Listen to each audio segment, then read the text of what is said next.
শ্রী শ্রী রামকৃষ্ণ কথামৃত পড়ি আমরা অনেকেই। এই বইয়ের মধ্যে দিয়ে যেন ঠাকুরকেই প্রত্যক্ষ অনুভব করতে পারি আমরা। মাস্টারমশাই যখন সাংকেতিক শব্দে ঠাকুরের উপদেশগুলি লিখে রাখতেন, তখন কি ভেবেছিলেন যে এই উপদেশগুলি একসময় লোকের ঘরে ঘরে পৌঁছে যাবে? না, তিনি তা ভাবেননি। তিনি নিজের জন্যই উপদেশগুলি সাংকেতিক শব্দে লিখে রেখেছিলেন নিজের ডায়েরিতে। ডায়েরি হাতের কাছে না থাকলে নিজের উত্তরীয় বা পরনের ধুতিতেও লিখে রাখতেন। পরে বাড়ি গিয়ে সেই সব উপদেশাবলী বিস্তারিত লিখে ফেলতেন। কোনো কোনো দিন হয়তো লেখার সময় পেতেন না। ঠাকুরের তিরোধানের অনেক পরে তিনি সেই সব উপদেশ বিস্তারিত লিখেছিলেন। তার স্মৃতিশক্তি ছিল অসাধারণ। প্রতিটা পরিচ্ছেদ লেখার আগে তিনি ধ্যান করে নিতেন। সেই দিনগুলোয় আবার ফিরে যেতেন।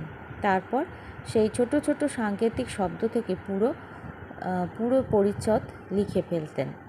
শ্রীরামকৃষ্ণদেবের উপদেশ আগে যারা লেখার চেষ্টা করেছেন, তিনি তাদের বারণ করেছেন, কিন্তু মাস্টারমশাইকে কিছু বলেননি।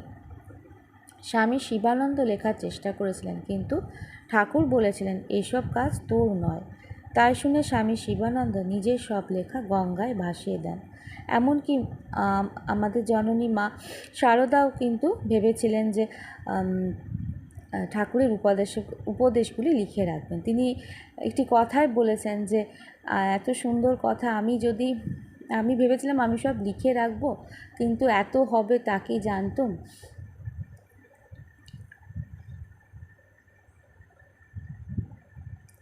যাই হোক, আমরা দেখলাম যে স্বামী শিবানন্দ নিজের সব লেখা গঙ্গায় ভাসিয়ে দিয়েছিলেন, কারণ ঠাকুর তাকে নিষেধ করেছিলেন। তবু ঠাকুরের কিছু উপদেশাবলী কেউ কেউ লিখে রেখেছিলেন এবং সেই সব লেখনী থেকে কিছু বই বেরিয়েছিল। যেমন গিরিশচন্দ্র সেন আদি কথামৃত নামে একটি বইয়ে 184টি উপদেশ প্রকাশ করেন। ভক্ত সুরেশচন্দ্র দত্ত শ্রী শ্রী রামকৃষ্ণদেবের উপদেশ নামে 950টি উপদেশ প্রকাশ করেন। আর একজন ভক্ত রামচন্দ্র দত্ত, তিনি 300টি উপদেশ তত্ত্বপ্রকাশিকা নামে গ্রন্থে ছাপান। মাস্টারমশাই 1882 থেকে 1886 সাল পর্যন্ত তার ডায়েরিতে ঠাকুরের কথাগুলি লিখে রাখতেন।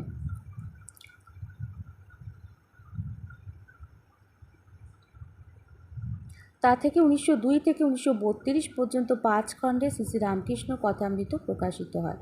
স্বামী ব্রহ্মানন্দ পঞ্চম কথামৃত লিখেছিলেন, যা 1898 থেকে 1900 পর্যন্ত উদ্বোধন পত্রিকায় প্রকাশিত হয়। 1905-এ 248টি উপদেশ একত্রিত করে শ্রী শ্রী রামকৃষ্ণ উপদেশ নামে পুস্তক আকারে প্রকাশিত হয়। শ্রীম বা মাস্টারমশাই নিজেকে শ্রীম, মাস্টার, মণি, মোহিনীমোহন, জনৈক ভক্ত ইত্যাদি নানা ছদ্মনাম বা অসম্পূর্ণ পরিচয়ের আড়ালে নিজেকে লুকিয়ে রাখার চেষ্টা করলেও ব্যর্থ হয়েছেন। প্রথমে তিনি ইংরাজিতে কথামৃত প্রকাশ করতে থাকেন ব্রহ্মবাদী পত্রিকায়। তার আগে তিনি শ্রীমাকে পাণ্ডুলিপির একটি অধ্যায় পড়ে শুনিয়েছিলেন 1888-র 11 জুলাই নীলাম্বর মুখার্জির বাগান বাড়িতে। সেদিনও রথ ছিল। শ্রীমা একটি পাঠ শুনে তাকে আরও লিখতে বললেন। 15 মার্চ 1890-এ তিনি মাকে আরও একটি অধ্যায় পাঠ করে শোনেন এবং তা প্রকাশের অনুমতি ও আশীর্বাদ প্রার্থনা করেন। 1892-এ পরমহংসদেবের উক্তি দ্বিতীয় ভাগ নামে একটি ছোট বই তিনি বার করেন। এর আগে অবশ্য প্রথম ও দ্বিতীয় ভাগও বেরিয়েছিল, কিন্তু এখানেও মাস্টারমশাই স্বনামে তিনিও নিজেকে গুপ্ত রাখতে চেয়েছিলেন, তাই ছদ্মনামে এই বইগুলো প্রকাশ করেন ছোট ছোট পুস্তিকা আকারে। স্বামীজি সম্ভবত এই বই পড়ে আটপুর থেকে শ্রীমকে লিখেছিলেন যে মাস্টারমশাই, আমি আপনাকে লক্ষ লক্ষ বার ধন্যবাদ দিচ্ছি। আপনি শ্রীরামকৃষ্ণকে ঠিকঠাক ধরেছেন। হায়, অতি অল্প লোকেই তাকে বুঝতে পেরেছেন। শ্রীম 1897-এ গসপেল অফ শ্রীরামকৃষ্ণ প্রকাশ করেন। এতদিন এটি ব্রহ্মবাদীন পত্রিকায় কিছুদিন বেরোবার পর এটি বই আকারে এবার বেরিল 1897-এ। চারিদিকে বইটি বিপুল উৎসাহ সৃষ্টি করে। ভক্তপ্রবর রামদত্ত মহাশয় অনুরোধ করেন যে শ্রীম যেন বাংলাতেই লেখেন। এরপর থেকে শ্রীম বাংলায় লিখতে শুরু করেন। গোস্পেল অফ শ্রীরামকৃষ্ণ তখন অবাঙালি পাঠক মহলে বিপুল সাড়া ফেলেছে। কথামৃত এবার ছোট ছোট বইয়ের আকারে প্রকাশ পেতে শুরু করে। মাস্টারমশাই নিজে উদ্যোগে এবার কথামৃতকে ছোট ছোট বাংলাতেই এবার লিখতে শুরু করেন, এবং বাংলায় আগে প্রথমে তিনি বাংলাতেই লিখতেন, শর্ট হ্যান্ড লিখতেন সেটা বাংলাতে লিখতেন বাড়ি গিয়ে, কিন্তু কিছুদিন তিনি ইংরাজিতে গোস্পেল অফ শ্রীরামকৃষ্ণ নামে কিছুদিন ইংরাজিতে লেখেন। ব্রহ্মবাদীন পত্রিকায় বেরোতো, এবং সেটি আলাদা বই আকারেও 2টি খণ্ডে প্রকাশিত হয়। কিন্তু ভক্তপ্রভু রাম দত্তের অনুরোধে তিনি আবার বাংলাতে লেখা শুরু করলেন, এবং কিছু কিছু ছোটো ছোটো বই বেরোলো, এবং বিভিন্ন পত্রপত্রিকায় তিনি তখন নিয়মিত পাঠাতে থাকেন এবং প্রকাশ পেতে থাকে এই কথামৃতর পরিচ্ছেদগুলো, এই লেখাগুলো। সেই সময় শ্রীমা চিঠি লিখে জানান, শ্রীমা তখন মাস্টারমশাইকে একটা চিঠি লিখে জানালেন যে তার যা কথা আছে তা সব সত্য। আমি একদিন তোমার মুখে শুনে বোধ করলাম যে তিনি এই সমস্ত কথা বলছেন। শ্রীমা বলছেন যে যা যা কথা তুমি যা লিখছো তা সবই সত্য। আমার একদিন মনে হলো, তুমি একদিন যখন পাঠ করছিলে তখন মনে হলো যে যেন তিনি এই কথাগুলো বলছেন। এখানে একটা কথা আমি বলবো যে শ্রীরামকৃষ্ণর কথামৃত লেখার পর মাস্টারমশাইকে নানান দিক থেকে নানানভাবে লোকে আক্রমণ করতে থাকে, এখনও করছে, যেটা ইউটিউবে অনেক ভিডিও আছে বা বিভিন্ন সোশ্যাল নেটওয়ার্ক সাইটে অনেকেই লিখছেন, অনেক কিছু লিখছেন যে তারা মনে করছেন যে কথামৃত সম্পূর্ণ মাস্টারমশাইয়ের কল্পনাপ্রসূত। কথামৃত এরম আদপে শ্রীরামকৃষ্ণ এরমভাবে কথা বলতেন না, তিনি এরকম ঘটনা আদৌ ঘটেনি, মাস্টারমশাইয়ের মস্তিষ্ক বিকৃতি হয়েছিল, তাই তিনি এরকম লিখেছিলেন।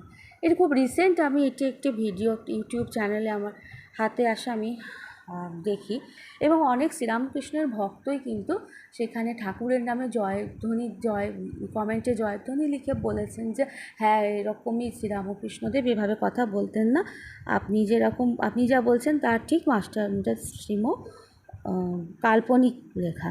কিন্তু এইখানে শ্রী মা কী বলছেন, শ্রীমা বলছেন যে, আমি এই কথাটা আরেকবার বলছি, শ্রীমা বলছেন যে তুমি যা লিখেছো তা সম্পূর্ণ সত্য, এবং ঠাকুর ঠিক এইভাবেই কথা বলতেন। তুমি যখন একদিন পাঠ করছিলে তখন আমার শুনে মনে হলো যেন ঠাকুরের মুখ থেকেই আমি শুনছি। এটা হলো মা শারদা বলছেন যে শ্রীমর লেখা পড়ে তিনি যা বলেছেন, এবং স্বামীজিও বলছেন যে আপনি যা লিখেছেন সব ঠিক, আপনাকে অসংখ্য ধন্যবাদ, লক্ষবার ধন্যবাদ, কারণ আমাদের মধ্যে একমাত্র আপনিই বোধহয় ঠাকুরকে ঠিকঠাক ধরতে পেরেছিলেন, ঠিকঠাক চিনতে পেরেছিলেন, কিন্তু বেশিরভাগ লোকই তাকে বুঝতে পারে না। তাহলে মা শারদা এবং স্বামীজি কথাই সত্য বলে ধরে নেব না আমরা, যারা এইভাবে শ্রীমর নামে প্রচার করছে এখনও যা সব লিখছে তাদের কথা সত্য বলে ধরে নেব? আমার তো মনে হয় যে শ্রীমর মস্তিষ্ক বিকৃতি কখনোই হয়নি। যদি হতো তাহলে মা শারদা বা স্বামী বিবেকানন্দ, স্বামীজি কিন্তু এরকম সার্টিফিকেট দিতে পারতেন না। তাদের কথাই, ঠাকুর সম্পর্কে তাদের কথাই আমাদের কাছে শেষ কথা। যাই হোক, আমরা আবার পাঠে ফিরে আসি। দ্য গোস্পেল অফ শ্রীরামকৃষ্ণ তো এদিকে অবাঙালি পাঠক মহলে বিপুল সাড়া ফেলে দিয়েছে। এরপর কথামৃতকে তিনি ছোট ছোট বই পরিচ্ছেদগুলো তিনি বিভিন্ন পত্রপত্রিকা পাঠাতে শুরু করেন। কিন্তু কথামৃতকে যখন তিনি বই হিসেবে যখন বার করতে যান তখন দেখলেন যে কোনো প্রকাশক এগিয়ে এলো না, এবং যাদের কাছে তিনি প্রস্তাব নিয়ে গিয়েছিলেন তারাও সেগুলো অমনোনীত করে দিল, রিজেক্ট করে দিল।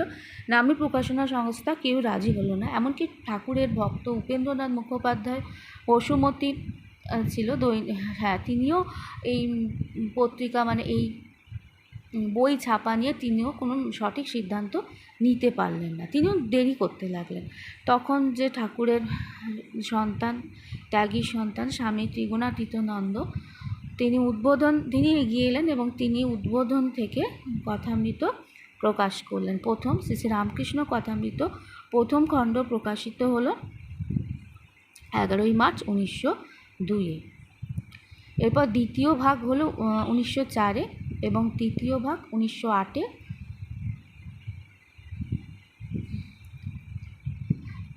চতুর্থ ভাগ 1910-এ এবং পঞ্চম ভাগ 1932-এ। পঞ্চম ভাগটা বলা হচ্ছে যে রাখাল মহারাজের লেখা।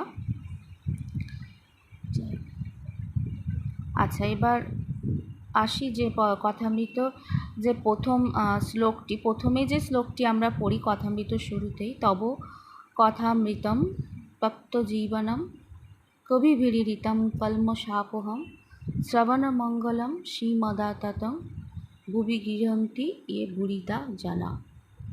যাই হোক, আমার পাঠে হয়তো কিছু ভুল থাকতে পারে, আপনারা মার্জনা করবেন। কথামৃতর যে শ্লোকটা আমি শুধু একটু চেষ্টা করলাম, কথামৃতর এই প্রথম শ্লোকটি নেওয়া হয়েছিল শ্রীমদ্ ভাগবতে গোপী গীতা থেকে। তো কথামৃত রচনা যেভাবে করলেন, আমরা শ্রীম কীভাবে রচনা করেছিলেন আমরা কিছুটা আইডিয়া পেলাম, এবং কত বিপুল পরিমাণে লড়াইও, তাকে প্রচুর লড়াই করতে হয়েছে এই বইটি প্রকাশ করার জন্য। তার জন্য তাকে অনেকে বলেছে, যাই হোক, পাগল। কোনো ভালো কাজ করতে যখন এগিয়ে আসে মানুষ, তখন তাকে নানান বাধার সম্মুখীন হতে হয়। তো কথামৃত তিনি কিভাবে রচনা করলেন, এই প্রশ্ন করেছিলেন স্বামী বীরেশ্বরানন্দ। তিনি শ্রীমকে একবার এই প্রশ্ন করেছিলেন, তখন শ্রীম উত্তর দিয়েছিলেন তাঁর কৃপায়, অর্থাৎ ঠাকুর শ্রীরামকৃষ্ণের কৃপায়। 30 বছর আগের ঘটনা, কিন্তু আমি দেখছি যেন আমার চোখের সামনেই সব ঘটছে এই ক্ষণে। সময়ের ব্যবধান দূর হয়ে যায় এই ধ্যানে। ভক্তিতে সব বর্তমান, অতীত ভবিষ্যৎ নেই। অর্থাৎ